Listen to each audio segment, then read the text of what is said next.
हम लोग अब पढ़ेंगे क्लास 10 का 9.1 और 9.1 में आप त्रिकोणमितीय अनुप्रयोग के बारे में पढ़ेंगे। इससे डायरेक्ट रूप से एक दो क्वेश्चन आपको ऑब्जेक्टिव में होते हैं और 5 नंबर के जो प्रश्न होते हैं वो मस्ट रूप से इसमें से एक होता है 5 नंबर वाले में से। तो इसलिए ये बहुत इंपॉर्टेंट चैप्टर हो जाता है। इसमें कुल मिला जुला के 16 प्रश्न है और उदाहरण के 7 प्रश्न है। 16 7 23 प्रश्नों पर अगर आप पकड़ कर लेते हैं तो 5 नंबर का आपका बिल्कुल ये हो जाता है। इसमें हम लोग बनाने का प्रयास करते हैं। प्रश्न संख्या 1 पढ़ दे रहे हैं आपको। सर्कस का एक कलाकार एक 20 मीटर लंबी डोर पर चढ़ रहा है जो अच्छी तरह से बनी हुई है और भूमि पर सीधे लगे खंभे के शिखर से बंधा हुआ है। यदि भूमि स्तर के साथ डोर द्वारा बांधा गया कोण 30 डिग्री का हो तो खंभे की ऊंचाई ज्ञात करें। आपको फिगर भी दे दिया है, ये देखेंगे इस तरह का आपको फिगर दिया है कि यही इसी खंभे से इसको यहाँ पे बांधा गया है। ये कितना डिग्री का कोण दे दिया है 30। ये कितना डिग्री है, कितना मीटर है डोरी 20 मीटर। यही खंभा है, इस खंभा का वैल्यू ज्ञात करना है तो हम इसको मान लिए x।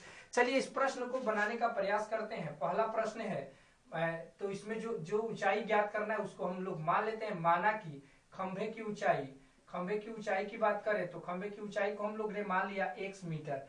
अब इसका नामकरण कर दे रहे हैं त्रिभुज के रूप में और त्रिकोणमितीय अनुप्रयोग का हम लोग प्रयोग करेंगे और आसानी से बन जाएगा। चित्र में लिख सकते हैं कि अगर कोई पूछ दे कि बाबू इसमें थीटा कितना है तो आप 30 डिग्री लिख सकते हो। कोण के सामने को लंब कहते हैं, पी का वैल्यू x हो सकता है, हो जाएगा। और इसमें ये कर्ण है, ये 90 डिग्री है यहाँ पे, तो ये कर्ण है तो 90 डिग्री में यहाँ पे जब कर्ण होगा तो एच का वैल्यू कितना हो जाएगा 20 मीटर। तो हम P और H का वैल्यू दिया है और P और H के रूप में हम लोग साइन थीटा का रेशियो जानते हैं तो साइन थीटा का प्रयोग कर सकते हैं। चूंकि साइन थीटा बराबर कितना होता है P बटा H।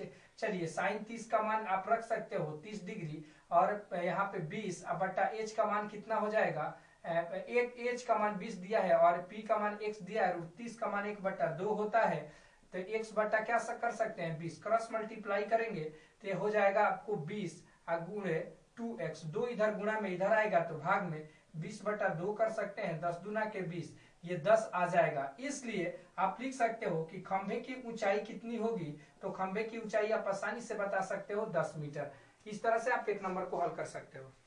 प्रश्न संख्या 2, आंधी आने से एक पेड़ टूट जाता है और टूटा हुआ भाग इस प्रकार मुड़ जाता है कि पेड़ का शिखर जमीन को छूने लगता है और इसके साथ 30 डिग्री का कोण बनता है। पेड़ के पाद बिंदु की दूरी जहां पेड़ का शिखर जमीन को छूता है 8 मीटर है। पेड़ की ऊंचाई ज्ञात करें। तो एक पेड़ है, ये मान लेते हैं पेड़ है, यहां से ब्रेक कर गया तो ये ब्रेक करेगा तो नीचे आएगा और यही जो लेंथ होगा, ये पेड़ इस तरह से था, टूटने के बाद ये नीचे चला गया और ये कह रहा है कि ये जमीन पर जहां छूता है पाद बिंदु कितना मीटर है 8 मीटर। इस पेड़ की लंबाई ज्ञात करो। तो अगर हमें पेड़ की लंबाई ज्ञात करनी होगी और ये कोण आपको जाके बना देता है कितना डिग्री का 30 डिग्री का, तो हमें इसमें इसका भी वैल्यू ज्ञात करना होगा, इसका भी वैल्यू ज्ञात करना होगा और दोनों को जोड़ना होगा। इसका हम नामकरण कर देते हैं ABC। लिखते हैं माना कि त्रिभुज ABC में माना कि पेड़ की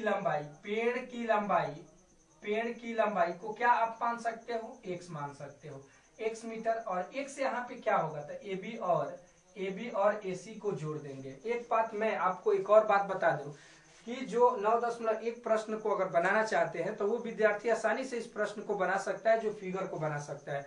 तो आप ध्यान देंगे कि प्रश्न को बार बार पढ़ेंगे, फिगर को बनाने का प्रयास करेंगे। अगर आप सही फिगर बना लेते हैं तो आपको प्रश्न बनाने में कहीं पे कोई परेशानियों का सामना नहीं करना पड़ेगा। चलिए आगे हम लोग करते हैं। पहले ये तो आपको 30 डिग्री है तो इसको हम P बोल सकते हैं, इसको H बोल सकते हैं और इसको क्या बोल सकते हैं B। तो लिख सकते हैं चित्र से त्रिभुज ABC की बात करें तो B बराबर आपको 90 डिग्री हो जाएगा और थीटा का बात करें तो कितना हो जाएगा 30। P बराबर व्हाट और H बराबर व्हाट, जबकि B का वैल्यू हमको 8 मीटर दिया है। अगर P का वैल्यू हमें ज्ञात करना है तो टेन थीटा का प्रयोग करेंगे, H का वैल्यू ज्ञात करना है तो कॉस थीटा का प्रयोग करेंगे। चलिए पहले P का वैल्यू हम लोग ज्ञात करते हैं तो आपको P बटा B अगर हम लोग करेंगे तो P बटा B कौन थीटा होता है टेन थीटा। इस तरह से भी आप कर सकते हो। P का वैल्यू हमें निकालना है, B का मान 8 है और टेन कितना डिग्री आप कर सकते हो 30, 33 हो जाएगा। तो P बटा 8 बराबर 1/√3। तो ये P बराबर क्रॉस मल्टीप्लाई करेंगे तो P√3 बराबर 8 गुणे 1। √3 इधर गुणा में इधर आएगा तो भाग में, तो 8 बट्टा √ओवर कितना हो सकता है 3। अब हर का परिमेयकरण कर देते हैं, ऊपर नीचे √3 से गुणा कर देते हैं तो ये 8√3 आ जाएगा, और √3 में √3 से गुणा करेंगे तो कितना आ जाएगा 3 आ जाएगा। इसी तरह से आप अगर h का वैल्यू प्राप्त करना चाहे तो b है तो cos थीटा का प्रयोग करेंगे। क्यों? क्योंकि b बटा h बराबर क्या हो जाता है cos थीटा। तो b का वैल्यू कितना है 8, h का वैल्यू ज्ञात करना है। cos कितना डिग्री हो जाएगा तो 30 डिग्री हो जाएगा। 8 बटा h और cos 30 का मान होता है 2 बटा √3। इसको क्रॉस मल्टीप्लाई हम लोग कर देते हैं तो 2h आता है, ये 8 रूट कितना आ जाता है 3 आ जाता है, और इसको h ये 8 रूट कितना हो जाएगा 3 बटा 2, ये 4 दूना के 8 कितना हो जाएगा 4√3। यहाँ पे एक माइनर मिस्टेक हुआ है, cos 30 का मान होता है √3 बटा 2, √3 बटा कितना हो जाता है 2।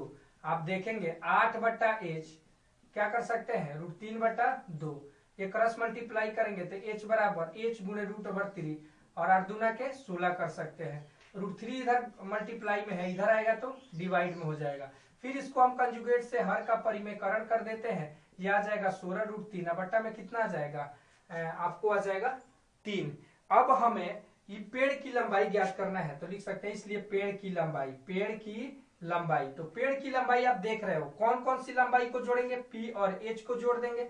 p का वैल्यू हमने निकाला है 8√3 बटा 3 और ये निकाले हैं 16√3 बटा कितना 3। एलसीएम कितना हो जाएगा 3, तो ये 8√3 अब प्लस हो जाएगा 16√3, 8 8 16 जुड़ेंगे कितना आएगा 24, 24√3 अब बट्टा में कितना हो जाएगा 3, ये 8 बार में काट देंगे 8 3 के 24 यानी 8√3 मीटर पेड़ की लंबाई हो जाएगी।